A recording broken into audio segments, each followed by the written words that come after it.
So ito na mga ka-repair, dumating na yung in-order natin sa Shopee na pang replace dito sa ano niya, sa board niya na to. Kasi umiilaw na lang to, wala nang display dito. Ito yung pangpalit natin na in-order natin sa Shopee.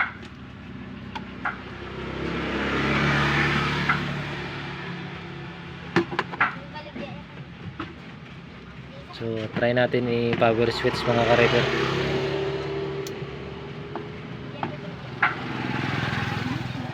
So ito na mga ka-repair, malakas din ito.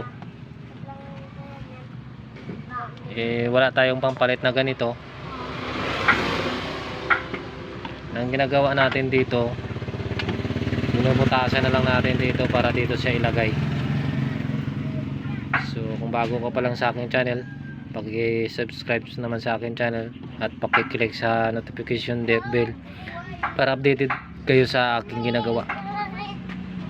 So baka mayroon kayong ganitong mga Bluetooth speaker na sabi sira na, mayroon pang ano yon, pwede pa natin papalitan ng motherboard na bago. Ayan, itong pampalit natin kaysa bubili ka naman ulit ng bago na Bluetooth speaker. Kasi mahal naman kung bumili ka ng bago. Ito pang replace to, makamura-mura ka kasi mura lang to. So palitan na natin mga ka-repair. Hindi ko na makita kung paano magkabit, ibubutasan na lang natin to. So yun lang mga ka-repair, stay tuned lang. So ito na mga ka-repair, na ikabit na natin. Ginawa natin, nagbutas na lang tayo dyan para malagay natin tong ipapalit natin ng motherboard. Ito yung motherboard dyan na luma. So try natin i-testing mga ka-repair kung okay na yung gawa natin. So tingnan nyo, parang original din, oh. Ayan. Yan na lang gagawin nyo pag kung sira na yung pinaka motherboard nya. May malapit naman na gumagawa na pwede naman to gayahin yung ginawa natin, gayahin nyo na lang, ipapalitan nyo na lang ng motherboard. So try natin testing mga ka-repair.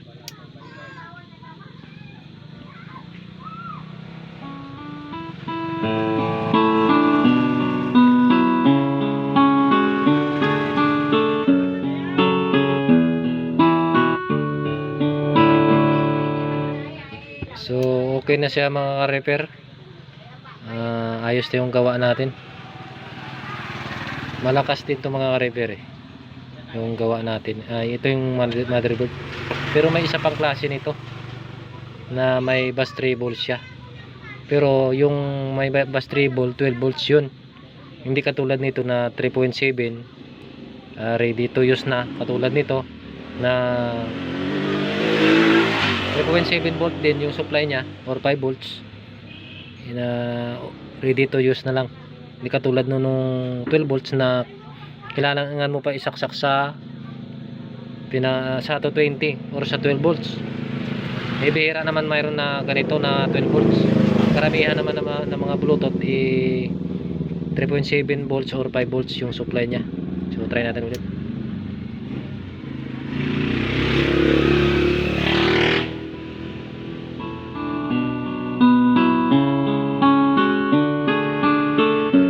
So yun lang mga ka-repair, sana may natutunan kayo sa ating gawa. Paki-like at subscribe naman sa ating channel.